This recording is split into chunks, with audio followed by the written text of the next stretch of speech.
बिस्मिल्लाहिर्रहमानिर्रहीम। अस्सलाम वालेकुम नाज़रीन, आप यूट्यूब चैनल देख रहे हैं। मैं इमरान ख़ान हूँ। एक तो सबसे पहले चीफ़ जस्टिस ऑफ पाकिस्तान का बहुत शुक्रिया। गो के 40 दिन से ज़्यादा गुजर गए हैं, हम इंसाफ की तलाश कर रहे थे, लेकिन हम बार बार यही कह रहे थे कि हमें उम्मीद सुप्रीम कोर्ट ऑफ पाकिस्तान से ही है और हमें एक ही आसरा है अल्लाह रब्बुल इज़्ज़त के बाद कि सुप्रीम कोर्ट ऑफ पाकिस्तान या पाकिस्तान की अदलिया हमें इंसाफ दे। बहुत सारे लोगों को इस पर तहफ़्फ़ुज़ात थे, बहुत सारे लोगों को लगता था कि अदलिया हमें इंसाफ नहीं दे पाएगी। पाकिस्तान के अंदर रजीम चेंज के बाद या उससे पहले भी बहुत ताकतवर हल्के अपना इन्फ्लुएंस करते हैं, ये हक़ाइक़ हैं, हम इनसे भाग नहीं सकते। यहाँ पे बहुत सारी ऐसी चीज़ें हमने माजी में विटनेस की हैं, हाल ही में की हैं, जिनकी वजह से सवालात पैदा होते हैं। लेकिन इसके बावजूद चीफ़ जस्टिस ऑफ पाकिस्तान, आपका बहुत शुक्रिया। आपने अपनी कौम का मान रखा है, आपने अपनी कौम का भरोसा टूटने से बचाया है। लाखों लोगों ने आपको खतूत लिखे और हर लिखने वाले ने इस उम्मीद से लिखा कि अल्लाह रब्बुल इज़्ज़त के बाद इस ज़मीन के ऊपर हमें अगर पाकिस्तान में कोई इंसाफ देगा तो वो हमारा काजी देगा, चीफ़ जस्टिस ऑफ पाकिस्तान देंगे। आपने लोगों के एतमाद को टूटने से बचाया है। जिस तरह ये दिन गुजर रहे थे, हमने 10 दिन तक आपको ख़त लिखने का सोचा था और ये फ़ैसला सबने मिलकर किया था। लाखों लोग, बच्चे, ख़वातीन, बुज़ुर्ग सब आपको ख़त लिख रहे थे और मुझे हर गुज़रते दिन के साथ एक डर भी लगा हुआ था कि अगर आपने नोटिस ना लिया तो इतने सारे लोगों का दिल टूट जाएगा, इतने सारे लोग उदास हो जाएंगे, वो मायूस हो जाएंगे। तो आपने मायूस होने नहीं दिया, आपका बहुत शुक्रिया। हम उम्मीद करते हैं कि तमाम रुकावटों के बावजूद, तमाम हथकंडों के बावजूद, बहुत ताकतवर लोग होने के बावजूद आप अरशद शरीफ शहीद को इंसाफ दिलाएंगे। चीफ जस्टिस ऑफ पाकिस्तान, हम आपको यकीन दिलाते हैं, हमें ये काम नहीं करना आता। हम उन वकला को यकीन दिलाते हैं जो ये केस लड़ रहे हैं कि हमें इसके बारे में कुछ नहीं पता कि कानूनी लड़ाई को कैसे लड़ते हैं। लेकिन याद रखिएगा, कानून की इस जंग के अंदर इंसाफ के लिए आप जो भी करेंगे, पूरी कौम आपके पीछे खड़ी हो जाएगी। हम यकीन दिलाते हैं, हम एक कदम पीछे नहीं हटेंगे, 1 इंच पीछे नहीं हटेंगे। बस आपने हमें इंसाफ देना है। और मैं अरशद भाई की जो फैमिली के लॉयर्स हैं उन सबको कहता हूं कि आप लोगों ने हिम्मत नहीं हारनी, डटे रहना है और इंसाफ लेकर देना एक शहीद को। वो यही है और वो भी हम सबकी मदद करेगा और मैंने वो मदद आती हुई देखी है।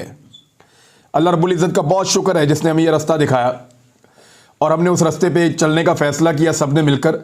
तमाम पाकिस्तानियों का बहुत शुक्रिया। दूसरे नंबर पे उन तमाम बच्चों का शुक्रिया, ख़वातीन का, बुज़ुर्गों का, नौजवानों का, मर्द हजरात का, सबका बहुत शुक्रिया। आप लोगों ने खतूत लिखे, आप लोगों ने लगातार खतूत लिखे। किसी ने टूटी फूटी ज़बान में लिखा, किसी ने बहुत अदबी ज़बान में लिखा, जिसको जैसे समझ आ रही थी वो लिख रहा था और हमारी इंफॉर्मेशन के मुताबिक सिस्टम चौक करके रख दिया आपने। इतने ज़्यादा खतूत लिखे हैं तो अल्लाह रब्बुल इज़्ज़त का शुक्र है कि अल्लाह ताला ने आप सबको सुरखरू किया है।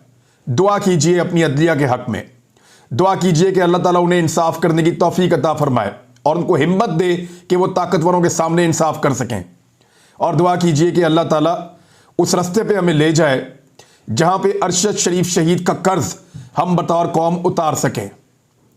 इस बारे में मुझे इतना कहना था। इसके बाद कुछ और चीज़ें हैं जो सवालात अब उठने चाहिए इस मुकदमे में। एक तो चीफ जस्टिस ऑफ पाकिस्तान ने बड़ा ज़बरदस्त फैसला किया। एक तो फौरी तौर पर रिपोर्ट मंगवाई है कि रिपोर्ट हमें क्यों नहीं दी जा रही।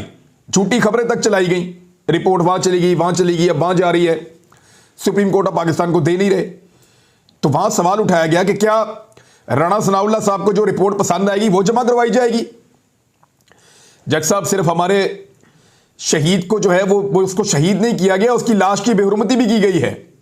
बहुत सारी चीजें इस केस में आपके सामने आएंगी और हम तवक्को करेंगे कि उन चीजों के ऊपर सवालात भी उठाए जाएंगे और इनसे जवाब मांगे जाएंगे।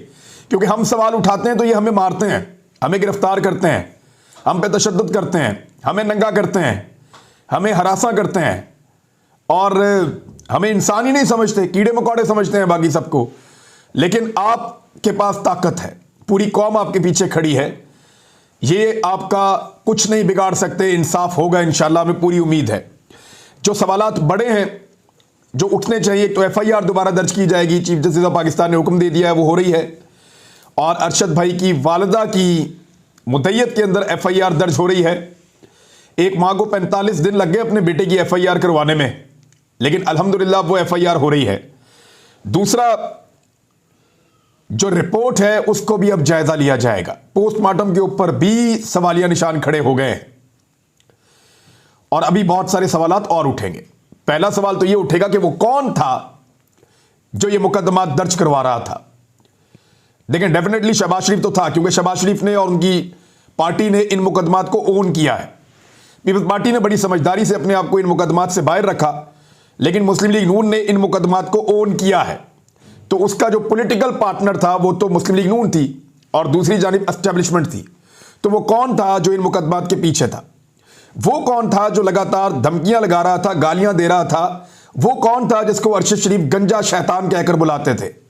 उसका भी पता करवाया जाए। वो कौन था जो पुलिस और इदारों को कंट्रोल कर रहा था? यानी जब पुलिस हमें पकड़ती थी, मारती थी, तो वो हमें इशारे करके बताते थे कि ये न्यूट्रल यहां फिर रहे हैं, इनकी वजह से हम आपको तंग कर रहे हैं, वरना हम आपको कंफर्टेबल करें, हमें पता है आपका कोई कसूर नहीं है, हमें अफसोस है आपके साथ जो हो रहा है। वो कौन था जिसने अचानक एयरवे को बंद करवा दिया था?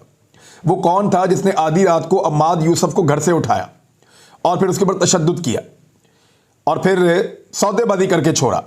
फिर वो कौन था जिसने साबिर शाकर की तनख्वाह मिलने पर स्लिप्स उठा के एयरवाई की इंतजामिया के सामने रख दी कि जनाब आप इसको अभी भी तनख्वाहें दे रहे हैं, आप क्यों तनख्वाहें दे रहे हैं, किसको इतनी तकलीफ थी? वो कौन था जिसने कहा कि अरशद शरीफ को एयरवाई से अलग किया जाए, इसका प्रोग्राम बंद किया जाए, वरना हम एयरवाई को नहीं खुलने देंगे? वो कौन था जिसने एयरवे को मजबूर किया, उसे कंप्रोमाइज करने पे मजबूर किया और उसके बाद काफी दिन बंद रखने के बाद उस चैनल को खोला? वो कौन था जो हमसे लगातार पूछता रहा कि सौदेबाजी कर लो, आ जाओ, जैसे हम कहते हैं वैसे चलो, हमारा साथ दो, हमारे साथ खड़े हो जाओ? वो कौन था जो हकाइक छुपाने की बात कर रहा था और सवालों के जवाब नहीं दे रहा था? इन सारी चीजों का जो लिंक है ना, वो जाकर जनरल रिटायर कमर जावेद बाजवा साहब के साथ मिलता है। वैसे बाजवा साहब ने अभी एक व्लॉगर के जरिए से एक वीलॉग में अपनी जानिब से कुछ मालूमात शेयर करने की कोशिश की है, लेकिन उस पर मैं क्या बात करूं। व्लॉगर एक जर्नलिस्ट हैं और उन्होंने खुद फरमाया कि मैं इसकी तस्दीक नहीं कर सकता। जब वो खुद तस्दीक नहीं कर रहे तो फिर उस पर क्या बात करें? उसकी सेहत के ऊपर शक और बगैर तस्दीक के खबर देना भी नहीं चाहिए।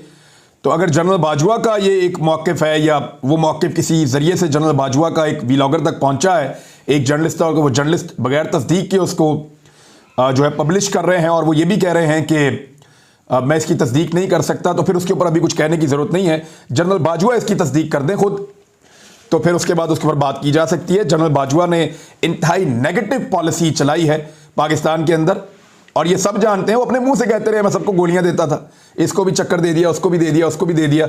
इमरान खान साहब ने कहा कि वो तो विकेट की 6 तरफ से खेलता था। तो ये जनरल कमर जावेद बाजवा तक वो कौन था, ये वाली कहानी पहुंचेगी। सहाफ़ियों वाला जो खुरा है, अगर इसको ढूंढते रहें इन्वेस्टिगेशन करने वाले और चीफ जस्टिस ऑफ पाकिस्तान इसके पीछे गए, तो ये मामला जनरल कमर जावेद बाजवा तक पहुंचेगा। अब देखना यह है कि उन्होंने इस काम के लिए किस किस को इस्तेमाल किया और वो लोग किस हद तक गए। ये बड़े सवालात हैं। इस मामले में पूरी कौम का बहुत शुक्रिया। जनरल कमर जावेद बाजवा के दौर का जो खात्मा है, उसके बाद हम उम्मीद करते हैं कि दोबारा हमारे साथ वैसा नहीं होगा। लेकिन 8 महीने तक जो जुल्म और सितम किया गया है सहाफ़ियों पर, पॉलिटिकल एक्टिविस्ट जो हैं उनके ऊपर, पॉलिटिकल पार्टीज के ऊपर, जो हमने यहां पे इन 8 महीनों में देखा, इतना गुस्सा और इतना गजब हमने परवेज़ मुशर्रफ के दौर में भी नहीं देखा। बहरहाल एक और खबर है, वो मैं आपके सामने रख देता हूं कि शहबाज शरीफ साहब वो वजीर आज़म हैं कि बदकिस्मती से उनका पुतला आज़ाद कश्मीर में जलाया गया। ये बहुत बदकिस्मती है, ये नहीं होना चाहिए था। लेकिन ये हुआ कैसे? शहबाज शरीफ साहब कश्मीर की बात ही नहीं करते। शहबाज शरीफ साहब कश्मीर के ऊपर कोई मौक़िफ़ उठाते ही नहीं और इसकी वजह से खासी तकलीफ है कश्मीर की आवाम को भी और वहां के वजीर आज़म को भी।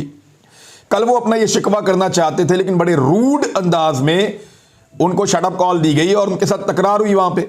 उस तकरार के नतीजे में थोड़ी सी बदमज़गी पैदा हुई और उसके बाद शहबाज शरीफ साहब का क्योंकि तरीका वारदात ये है, वो बदला लेते हैं और उन्होंने बदला ले लिया। उन्होंने बदला कैसे लिया? पहले तो मंगला में वज़ीर आज़म को, उनकी गाड़ी को उनको रोका गया, उनको परेशान किया गया और उसके बाद उनको नुकसान पहुंचाने के लिए इस्लामाबाद में जो उनका एक प्लाजा है सेंटोरस, जो उनका एक बिजनेस है, उसको सील कर दिया गया। यानी चंद घंटे पहले शहबाज शरीफ की तकरार होती है एक शख्स से, वज़ीर आज़म से आज़ाद कश्मीर के, और चंद घंटे बाद वजीर आजम आज़ाद कश्मीर का जो है वो बंद कर दिया जाता है बिजनेस इस्लामाबाद में। अब वो लोग निकल के सड़कों पर एहतजाज कर रहे हैं। यानी ये मुल्क आपकी ज़ाती ख्वाहिशात और आपकी ज़ाती अना के मुताबिक चलेगा। कोई आदमी अगर आपसे इख्तलाफ रखता है तो वो कारोबार भी नहीं कर सकता, वो नौकरी भी नहीं कर सकता, वो अपनी ज़िंदगी भी नहीं गुजार सकता।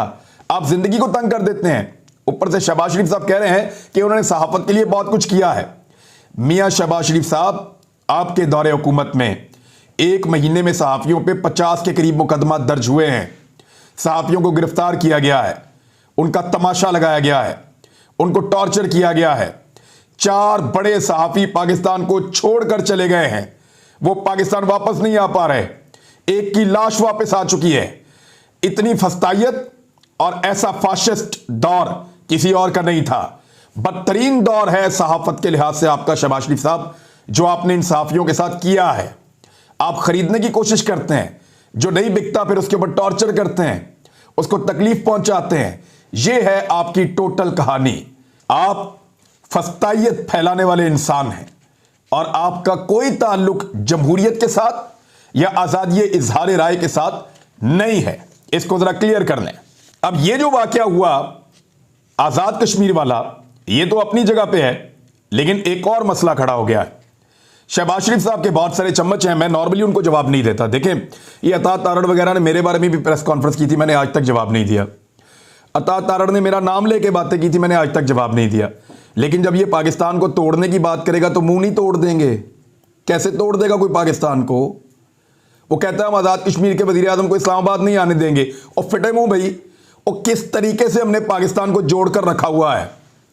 पाकिस्तान के अंदर नफरतें बढ़ रही हैं तुम लोगों की इन हरकतों की वजह से। मैं उसको आने नहीं दूंगा, मैं उसको जाने नहीं दूंगा, वो मेरे इलाके में नहीं आ सकता। ये उसके क्यों, पूरा पाकिस्तान है और पाकिस्तान के पासपोर्ट पे वो पूरी दुनिया के अंदर ट्रेवल करते हैं। क्या चाहते हो तुम लोग, क्या चाहते हो? जो कश्मीर आज हमारे साथ है, जिसके लिए हजारों जानों की कुर्बानी दी है, कश्मीरियों ने कुर्बानी दी है, हम कश्मीरियों ने कुर्बानी दी है, हम पाकिस्तानियों ने कुर्बानी दी है, हमारी फौज ने कुर्बानियां दी हैं। उस कश्मीर के वजीर आजम को तुम इस्लामाबाद नहीं आने दोगे? तुम्हें सिर्फ इजाजत चाहिए कि उनको इस्लामाबाद आने से रोकें। क्या पिद्दी और क्या पिद्दी का शोरबा, रोक के दिखाओ वजीर आजम आजाद कश्मीर को इस्लामाबाद आने से। इस तरह की बात अगर वो कहें तो इसका क्या मतलब होगा? Very unfortunate. पाकिस्तान को टुकड़े करने की, पाकिस्तान को तकसीम करने की भौंडी और गलीज हरकत है ये। इस आदमी को मैंने कभी जवाब नहीं दिया, लेकिन यहां मैं इसको इसलिए जवाब दे रहा हूं कि अपनी औकात के अंदर रहो। एक आदमी की वफादारी में मुल्क तोड़ने की बातें मत करो। यह आपकी पॉलिसी थी जब आपने 2 मरतबा खैबर पख्तूनख्वा और पंजाब के दरमियान में एक लकीर लगा दी कि इससे आगे पंजाब है, हम यहां नहीं आने देंगे केपी वाले भाइयों को। क्या करते हैं वो? अभी आए थे ना सारे, रावलपिंडी में आए, जलसा किया, वापस चले गए। किसी को एक डंडा भी नहीं पड़ा, आंसू गैस का एक शेल भी फायर नहीं हुआ। क्यों अपनी टेरिटरी अलग कर लेते हो? ये एक मुल्क के अंदर इतने सारे मुल्क क्यों बनाते हो? पाकिस्तान हम सबका है, सबको हक है कि वो कहीं भी जाए, सबको हक है। जाओ, जाकर घूमो पाकिस्तान के अंदर, जाओ सिंध में जाओ, बलूचिस्तान में जाओ, गिलगित बल्तिस्तान में जाओ, कश्मीर में जाओ, देखो लोग पाकिस्तान से कितना प्यार करते हैं, आपको कैसे वेलकम कहते हैं। और आप कह रहे हैं कि आप उनके वजीर आजम को नहीं आने देंगे। शर्म आनी चाहिए, बहुत अनफॉर्चुनेट है। तो नाज़रीन, अच्छी और खुशी की बात यह है कि चीफ जस्टिस ऑफ पाकिस्तान ने इसका नोटिस लिया अरशद शरीफ शहीद वाले भाई वाले मामले का। और मुझे पता नहीं क्यों मेरा दिल कह रहा है कि इस मामले में बहुत सारी चीज़ें पाकिस्तान में तय हो जाएंगी और अरशद शरीफ शहीद का खून रायगा नहीं जाएगा। ये नहीं हो सकता कि हर मरतबा आप जुल्म करें और हर मरतबा खामोशी रहे। इस मरतबा एक बेहतरीन आदमी का कत्ल हुआ है। इस मरतबा सहाफ़त के एक बड़े नाम को मारा गया है। इस मरतबा एक ऐसे आदमी को शहीद किया गया है जिसका ओढ़ना बिछोना सहाफ़त था। वो इबादत समझ के अपना काम कर रहा था ईमानदारी के साथ। ऐसे शख्स का कत्ल कभी भी रायगा नहीं जाएगा, उसका खून ज़ाया नहीं होगा। मुझे उम्मीद है और हमें इसके लिए अभी बहुत काम करना है। मेरी पाकिस्तानियों से गुजारिश है कि तगड़े रहना है आपने।